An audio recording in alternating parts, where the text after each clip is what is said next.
Powelter's 80 carry thoughts, or thoughts on the 80 carry role and players, and advice after completing his climb to Challenger after 183 games. All right, let's hear it.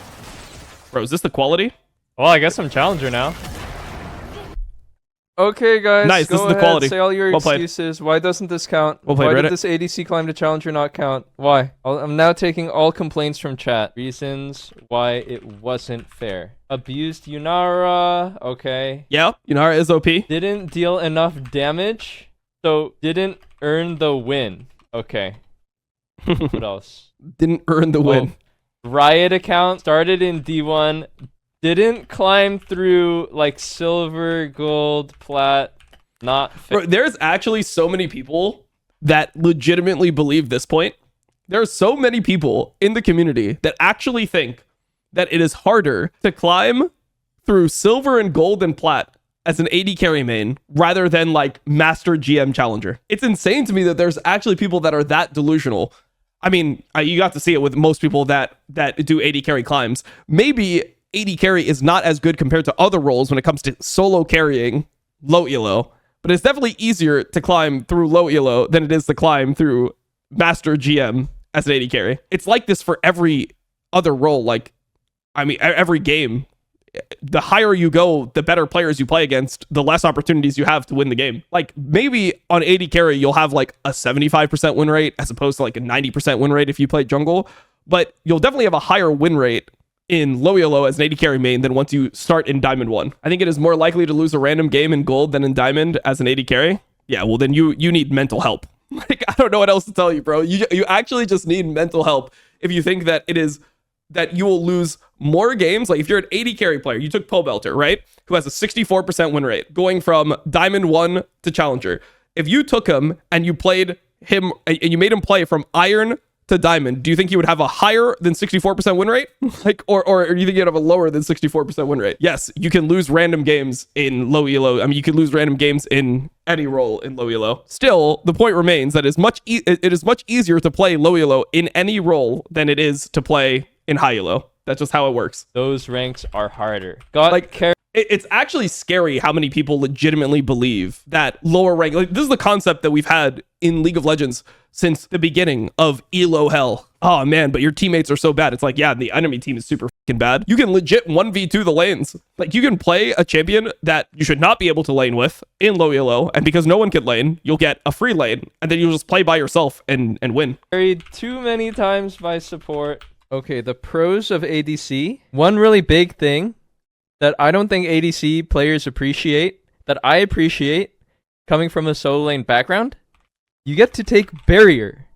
It's a combat rune. That feels great. It's not like I just only have Flash. I have I mean, honestly, Barrier, it's one thing that I've noticed because I watch a lot of AD carry streamers. I don't think it's like a very intuitive skill, but the best, or like, not even the best, but just like any good AD carry players. Like, for example, I watch like Hums. Barrier baiting is so OP as an AD carry. Like, good barrier usage is so fucking OP as an AD carry player. And so many low elo AD carries, they barrier horribly. And they just don't even like realize that either they're using barrier when they're 100% dead and they're wasting barrier, or they're not burying at the correct timing and negating maximum damage. It's not like a very like attractive summoner to use. It's not a summoner that feels good to use, but it is something that will completely change like a fight if you use it properly. So it is something very underrated with AD carries. Flash and Barrier. This is big for dueling. Barrier and TP is exactly why I think junglers should consider Unsealed Spellbook. I mean,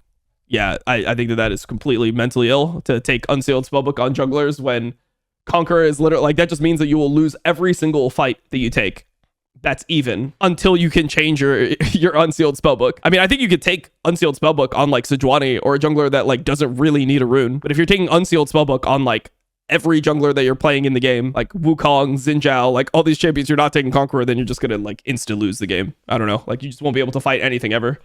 You know, taking aggro, barrier baits, stuff like that. Or you can go Ghost if you want, but I think Barrier is just better in like 99% of cases. Bot lane is the focus point of like 95% of games. True. Which some people view as a bad thing. When I got Challenger last year, I just pathed bot probably 95% of games, just like he said. Probably closer to 90 for me, but like you path bot almost every single game. Even nowadays, you still want to path bot in almost every single game. Or you want to do something that benefits bot lane. Like, you don't need to necessarily be pathing bot to be benefiting bot. Like, let's say you have a really strong bot lane 2v2 matchup. If you do things like invade the enemy jungler, like you do raptors to enemy like Gromp invade, you like level 2 invade the enemy jungler, and the enemy jungler is put behind or not allowed to play the game or hit bot at certain timings, your bot lane's gonna be happy and it will like help the bot lane a lot. So yeah, I mean, bot lane is just OP because there's 2 people there, right? So if you get them ahead, you're gonna have more influence than solo lanes generally. But coming from top lane, where everyone just ignored the lane, it feels like you have very little control in what happens. I mean, generally, from my experience, like, because I did a top lane climb when I played that Dantas tournament. I didn't play to Challenger, I played to GM because, bro, I'm like a co-streamer and stuff. But when I did my top lane climb, I've also played like support and AD carry before. And I would say this, top laners in general are just much better at the game than AD carries and support players. Like, AD carries and support players, I don't know. I mean, top lane, the players are like, you'll run into like GM players and master tier players that are legitimately good at the game in top lane because you just have to learn so much more when you play a solo lane than when you play AD carry or support. There's so many different things that you have to consider. One thing that I've noticed about AD carries is like, when you listen to like a good AD carry play, they're very cognizant of like how they control their wave. And a top laner is always cognizant of how their wave is being played. Like, how do I play the first couple waves? When do I crash the wave? When do I hold the wave? Like, do I want this wave to slow push? Do I want this wave to fast push? And I feel like generally one problem that bot laners have is that bot laners don't really think too much about the wave. I mean, they think about it in high elo, but not as much as a top laner thinks about their wave, which I think is like a big difference between a elite top tier AD carry and a non-elite AD carry. I mean, also, it's just like most bot laners, because of like the nature of role, because it's individually harder, like your champion is harder to manage as an AD carry than a top laner. A lot of AD carries are very bad at tracking the enemy jungle. They just don't know what's happening in the game most of the time outside of their lane. Because the more attention your lane has, here, I'll even write the conclusion. The more attention the lane attracts, the more chances you have as a player to sway the outcome of whatever happens. If bot lane wins lane, wins trades 2v2, gets kills in lane. Midwave is too short to control. It's not too short to control. It's very possible to control midwave. And good players do it frequently. So that's just like a myth. I mean, it's obviously not as good as it's not going to impact things as much as a long lane, but you can still do things like freeze the enemy midwave one time, or like slow push a wave so you get a bigger timer. Like, you have the ability to control midwave. It has the highest outcome of positive things for the team. Yep. By far. Yeah, by far, of course. Because there's 2 people. Support can roam freely. Yep. 2. ADC can farm safely. 3. If you're smashing, you can take plates, control the wave to make them gankable, hard shove, play for dive. Many options. There's just so many options. Win lane equals good control around Drake. 5. The funny thing about Grubs is that they were supposed to be a top lane focused objective, but in reality, winning bot lane just lets support move up to Grubs and control that objective as well. Honestly, I think that nowadays with current Grubs, I think Grubs are kind of fake. Like, they're fine. Like, they're important enough that you want to like consider them in the game. But I don't know, 3 Grubs feels so much less OP than 6 Grubs. I don't know, it just makes it so, honestly, now you'd rather stack Drakes than go Grubs. And in pro, ADC just swaps. Support is a broken role, so by extension, if you win lane in bot lane, which you have some control over as the ADC, it's a 2v2 lane, then support can have a smooth game. Why are half the pros about support? Because support is OP, and as a mid laner or a top laner, you can't affect if your support can have a good game. But as a bot laner, like this game, for example, that I just played, where you said, this guy didn't do anything in lane, look, his damage so small. Okay, but we f***ed them in lane 2v2, guys. We legit f***ed them in lane 2v2. So that gave Bard really easy time to just run around the map and do shit the entire game. ADC is the role that typically deals the most consistent damage to objectives and turrets, which is a really big deal because that means wherever you are, you can hit stuff. ADC is the role that gets focused / enemy team typically wants to kill the most, which might sound kind of counterintuitive. It's like, well, why is that a good thing? Why is that a good thing that the enemy team is trying to kill me all the time? Because then that gives you the most chances to bait them to killing you. I'm telling you, it's night and day from playing top lane and ADC. Top lane, I felt like I was just on an island. Nobody cared about me. Nobody wanted to help me. I kind of like that, though. I mean, that's why I've always enjoyed top lane more than AD carry. Is I just feel like top lane is a manly fucking role. Like, it's just one-on-one. No one wants to help you. Like, pick a matchup that's playable and just try to outclass them. I mean, I also feel like when you lose a game as top lane, like, to me, if I'm like completely dominating my lane and I lose a game as top lane, I don't feel as bad as if I play a different role like jungle and I play a really good like jungle game and I lose. Like, there is some dopamine that you get from winning 1v1 with the top laner. But like when you play jungle and you have 3 losing lanes, like you can be ahead of the enemy jungle and you have 3 losing lanes, it feels so much worse to me. You know, I'll just end up randomly and it's just a complete flip. ADC felt consistent in that like the enemy team kind of generally wants to go for me in fights, wants to shut me down. I don't know. I like rarely had games where I was just like, I legit like I can't play. I can't do anything. I'm just an ADC. I can't play.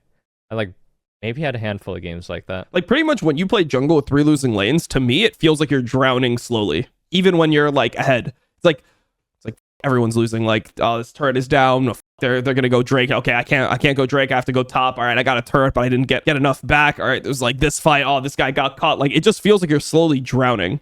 Whereas the top laner, you might not be able to win the game. It might be you'll even maybe have more influence out of winning the game when you have 3 losing lanes as a jungler. But if everyone's losing outside of top lane, just like I said, I just don't feel as bad about it. It just doesn't feel as suffocating. It's like, oh, that shit's happening over there, but over here things are good. I really feel like just Barrier was so clutch. I don't know. Barrier was clutch. I feel like knowing where to be is clutch. Like Garen. I mean, also it's like normally if you're winning as a top laner and you're like the strong point and you're directly ahead in high rated games, yes, people will swap, but you can swap yourself out of the situation. And there's going to be like less time where you're getting directly suffocated. Whereas if you play jungle, as soon as they start winning, wards are going to be everywhere in your jungle, and it'll get to the point where you're not even able to farm your own jungle camps. Like, you can't go anywhere. You know, you're just like AFK essentially. Late game scaling felt good, you know, because in a lot of other roles are just useless in late game, like playing top Renekton times. Typically in mid game, ADC / swap to mid. And so ADC is playing the mid position in mid game, which has a really big influence in what happens. It's like the mid laner sits mid, well, when mid is like a useless role and having mid prio doesn't really matter that much. But then when mid prio finally matters because of the way that minion waves work and because of the flow of the game in mid game. So if you don't know what he's talking about, it's because mid waves change after lane phase, right? Mid waves will crash at a different point post lane phase. Then being mid lane is really good. And typically the ADC and support are mid at that point. Cons, I mean, I only felt this as I hit like higher and higher in GM and Challenger, but like if your support is like autofilled / doesn't really know what they're doing, you can have a really tough game. Honestly, I feel like AD carry is the most useless when you get to like high Challenger, to be honest. Like, I used to have an opposite opinion to that, but I was watching, like when I was at the C9 house, I was watching Sven play like high Challenger games. I think he was ranked 20 at the time on the ladder. He was like 1450 LP or something. And I just watched him play with autofilled supports like 5 games in a row, and it looked absolutely miserable. Like, it looked like you can't do anything, which is probably why you don't have many AD carry players hit rank 1. You know, you look at the top of the ladder, the highest rated AD carry player is 1500 LP. And then I guess like Cupic also plays AD carry, but he plays his mages in the bot lane where he doesn't actually need to interact with his support heavily. But almost no one is high rated playing actual AD carry champions. Whereas like most people that are high rated, I mean, highest rated out of the top 5, you have 3 mid laners, 1 top laner, and 1 jungler. You know, rank 6 is a support, Rank 7 is a jungler, it's Blabber. Yeah, and then you have more mid laners. It's just like, it's generally just better to be in a role where you can actually control the outcome of the one, like your one area of the map alone. So I think that like AD carry is, I mean, it still might be the worst role to climb with in solo queue, but it's overstated because people want to cope about how hard their life is as opposed to like play the game well. You know, I mean, look, like you play in like fucking Emerald and like Diamond, and AD carries are consistently the ones that are typing the most outside of junglers after junglers get typed too, right? But it's normally junglers and AD carries typing the most. I mean, for junglers, the reason why junglers type a lot of the time, I mean, number one, they don't want to get abused, right? So like people blame junglers for things that are not their fault, but also junglers a lot of times are not aware of all the options they have, I think, like in lower elos. And then AD carries just know the least about the game because of the nature of the role. Like, if as a top laner or as a mid laner, as a jungler, if you have really, really low game knowledge, you will lose a lot more games than if you have bad game knowledge as an AD carry. You know, like it's not very obvious to you, even when you're playing AD carry, what things are in your control and what things are not in your control. Like, for example, if you misplay a top wave and you end up getting dove as a top laner, a lot of times you'll be like it's very obvious why that happened. I lost the trade, he was able to sack a wave, and then the jungler came and dove me. Whereas like an AD carry, if you misplay your wave, and then you end up getting low, and then you get dove, a lot of times it's just like, man, 4-man again. Like that's how it feels. That's like the stimulus. That's the stimulus you get from the game. It's like, oh well, there's nothing I can do. I got. It doesn't feel like your fault the way it feels like for top, but it is still your fault in a lot of situations. But the thing about this con is that like even if you're getting owned, the support can still just roam and abandon you and flip on the other side of the map. It's like there's a backup plan for if you get in lane. Mm-hmm. If you get in lane, your support can just off the top side and flip the game while you try and farm 1v2. And a lot of times, funny enough, I didn't really get punished playing like 1v2. In higher rated games, supports and AD carries are much better at diving 1v2. In like Master, GM, like Diamond, Emerald, people are, I mean, it's more like Master, Diamond, Emerald.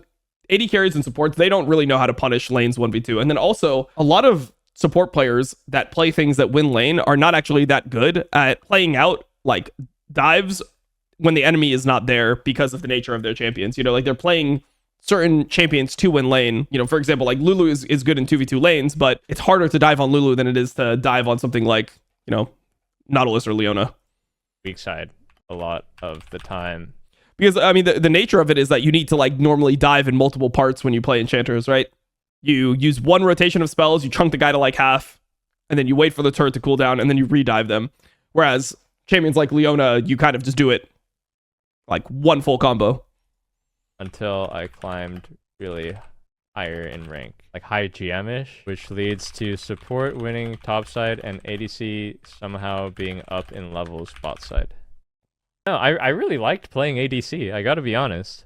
I mean, Pobelter has good mechanics, though. Like, to be honest, the main problem is that, like, you need very high individual mechanical proficiency to play AD carry. Play AD carry well. For somebody like Pobelter, it's a smooth transition because he's a really good mid laner, right? And as a mid laner, you normally have to, if you're somebody who's going to be a top tier mid laner in the region, like in solo queue, you're going to have good mechanics. Whereas if you play jungle, for example, like most of what you're tested on is game knowledge. Like most of what is going to make you climb is decision making as opposed to mechanics, right? It just is what it is. So a lot of times you see junglers really struggle when they go to AD carry. And like even for me, I mean, the skill sets that make you want to be a jungler are the complete opposite of what makes a player want to be an AD carry player. So it's very hard for junglers to make the transition, and it almost never works out well unless they're like somebody who's a very mechanically gifted jungler. They're like the Nidalee type of guy. Like Blabber or Spica or these types of players, they could play AD carry and they could do a climb and they would be fine. But the reason why Dante's climb was so bad is like you take what Dante's is good at being a Hecarim player and you apply that to AD carry, it's almost nothing will be applicable. And his individual mechanics are generally poor, which means that he's just not able to get out of Diamond if he plays something like AD carry. But normally it kind of goes the other way, right? Where it's like for somebody like Pobelter, generally, I don't know how many games he played on his jungle climb, but generally for somebody like Pobelter, it's easier to transition to AD carry than how easy it would be for him to transition to top or jungle, you know? Like top is generally harder for mid laners to transition to than AD carry if they're very mechanically gifted. Unless they're obviously just playing the same champions and they're not really playing the lane. Like, that changes, right? But honestly, I mean, here's another thing.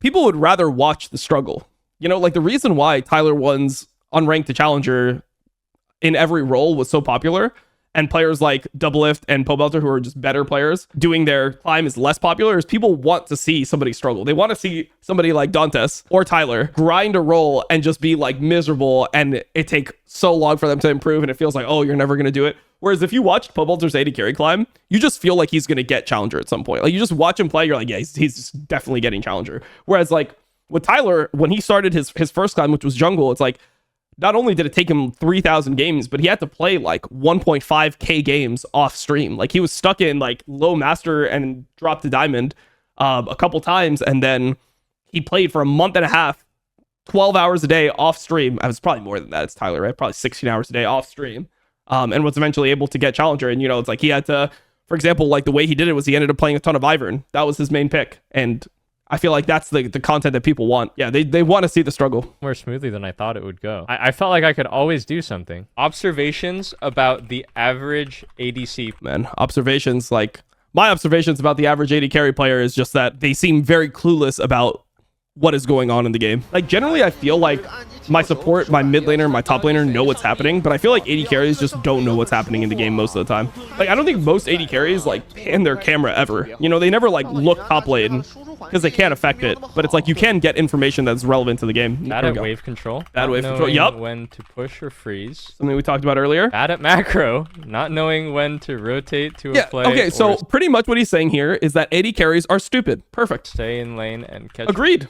We can all agree with this. Wave. Honestly, we got to be thankful that most AD carries can't find their way to my stream because they don't know how to use the internet, or else they would be really pissed off with what I'm saying here. I think the average ADC main, is passive. They take no risks. They're pussy. Okay, so they're pussies. They're stupid. Okay, yeah. Play the middle ground, or like play on the knife's edge where you're like baiting abilities, drawing aggro. I think the average ADC main is like pretty weak at laning phase. I can't lie. So they're untalented as well. Nice. So that means like trading over minions, knowing when you can all in, knowing when you can pathetic. Feel out free hits, unknowledgeable about playing around jungle on weak side. So what are AD carries good at, man? Like, what are AD carries good at, Pobelter? You just said that they don't know anything about the game. They're pussies. They're untalented, and they don't generally have any awareness as to what is going on in the game. So what are they good at, Pobelter? Setting up plays on strong side. Like, basically, I just don't know what the average ADC main is doing when I play. Okay, I mean, fair enough then. Against, like, fair enough. Until I climbed to like the middle of GM, I was just like appalled. Bro, he's so disgusted by AD carries that he doesn't even want to look at them. He has his headset over his eyes right now, so he can't even look at the AD carries. I was legitimately appalled at the average player I was playing against.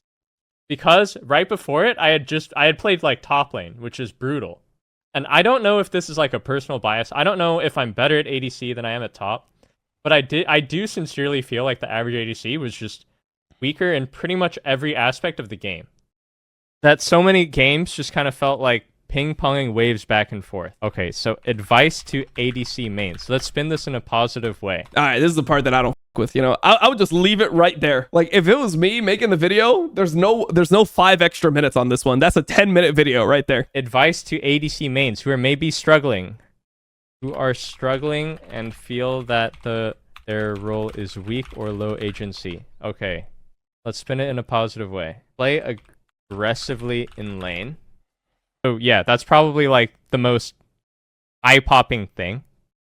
And, you know, kind of a result. This isn't even just like my subjective opinion, okay? I think people genuinely are just like bad at laning down here in the bottom lane. Mm-hmm. Scientific proof of ADCs being weak in lane.